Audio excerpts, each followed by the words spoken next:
From KSMQ Television in Austin, this is On Cue, connecting interesting issues and interesting people. On Cue. A lot happening in the ARC community in Mower County, in Austin specifically, and we're going to learn a little more about that with Dawn Helgeson, Executive Director of the ARC. Welcome. Good morning. And for folks that might not be familiar with the organization, why don't you just give us 30 seconds about what the ARC does? Many people know the wonderful things you do. Well, the ARC has been in Mower County for a little over 60 years.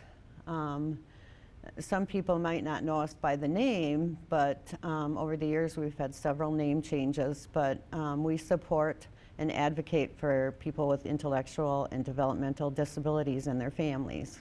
And over in near the senior center, you were housed there for a while. We were housed in the senior center after the 2004 flood, and so with a lot of wonderful people, we got a grant from the Hormel Foundation to build a building for our activities. So some of those you do indoors there, but you also serve people in the community, Special Olympics. Yes, we have several programs. We have our Place Rec Center that's about almost 30 years old, where we have activities in-house, we have skills training, cooking classes, all kinds of activities, monthly dances, and then we do a lot in the community also. Is there an age? There might be some thinking that it's just for young people. Is it that doesn't matter about the age to participate in the programs? I think right now our youngest is probably 13 and our oldest actually just turned 88. So it's a wide range. We have different programs for the different ages. And how do people find you? How do they join? Well, a lot of times we get referrals from the county or teachers or families that want something extra for their child or adult. And so, we get those referrals, or people just stop in to see what we have to offer. So what kind of, you mentioned the mission statement, if you will, of ARC, but what kind of clients specifically do you serve? Are there any groups of individuals that really benefit from your services? Our advocacy, when we work individually with the person or a family, we try and get them the information that they need to have a better life for themselves. And so it could be anything in school, housing, transportation, anything like that. And then we also do the fun part of it. Mm-hmm. And the kinds of disorders or disabilities, do you specify what types of folks you are best equipped to help? Just somebody that's been diagnosed with a developmental disability, although some have dual diagnosis, so it could be physical also. And what are some of those? Down syndrome, epilepsy. Here's something, people first language. I don't know what that is. Because of the labeling of somebody that has mental retardation, they're born with mental retardation. Because of that label, you talk about the person first, so it's a person with a disability, not a disabled person. Oh, so it's how we respond to that person. That's what that refers to. Yeah. So there's a lot of learning that has to go on from volunteers and staff about the relationship between the client and the staff. Do you rely on a lot of volunteers? Yes, we have a volunteer base. We couldn't do what we do without them. And so we're always, with our different activities and fundraising, we're always looking for volunteers to help us because that's what makes us work. And what do the people maybe watching, do they need special skills, or are there certain types of areas that you like to ask for volunteers for? Not specifically a certain area, but like for Special Olympics, they have to do training before they can be a coach. We do a background check and stuff on people, but it's just people that want to help other people, really. And how much would they sign up for a day of the month? I'm thinking of the practical realities of people. We have a lot of people who volunteer in our region, I know that, but a lot of them need that specificity? Is it a certain number of hours a month or day of the week or what? No, it can be for one activity, maybe helping person one-on-one with a bingo card or helping them do a craft maybe. So, and it can be specific. We have volunteers that volunteer for a lot of things, or it can be just one thing one time a month. And they don't need, it's not a client specific, it's not like the volunteer is assigned a person. It's general, or is it specific? We have supervisors, so they're kind of under the supervision of our recreation supervisors or our Special Olympics head coach.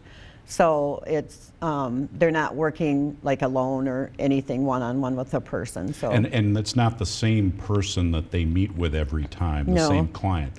Although we've talked about having mentors, because there's a lot of people that maybe live in their own home or, and so they're on their own. Some work in group homes, so they live with other people with disabilities. But we would like to do some kind of mentoring like that where people can go out on their own, out in the community on their own. Are you hooked up at all, aligned with Cedar Valley Services? Because I know they provide employment base. Yep. A lot of the people that work there are members of ARC. Okay, not in any, like a funding way, or do No. you help each other out in that No, kind we of work way? together on different things, maybe a workshop or something, but yeah, not. And it's interesting, you mentioned, I thought when you talked about the need for volunteers, I immediately just went to at your center. But you provide services out of the center and in the various locations. Yep. Talk about that a little bit. Well, we talk a lot about inclusion. People for years have been kind of shunned away, institutionalized.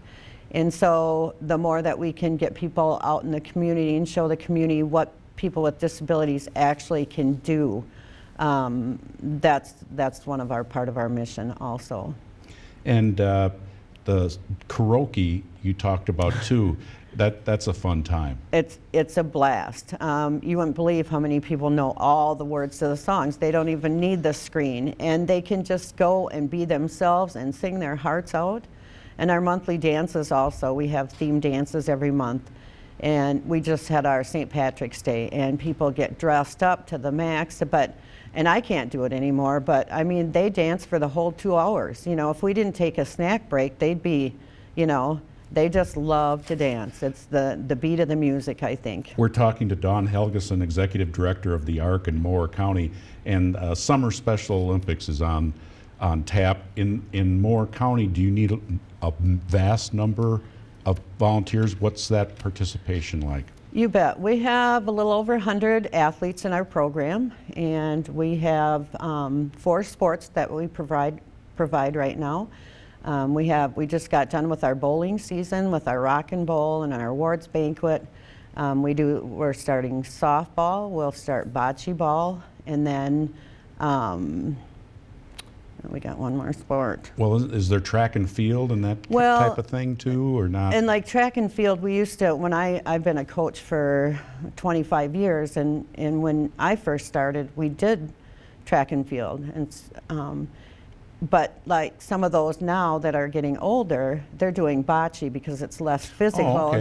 and they're still out there. And those are sports, Special Olympic events Yes. that we're talking about. There's 17 sports that Special Olympics provides. We've done basketball in the past. We've done tennis in the past.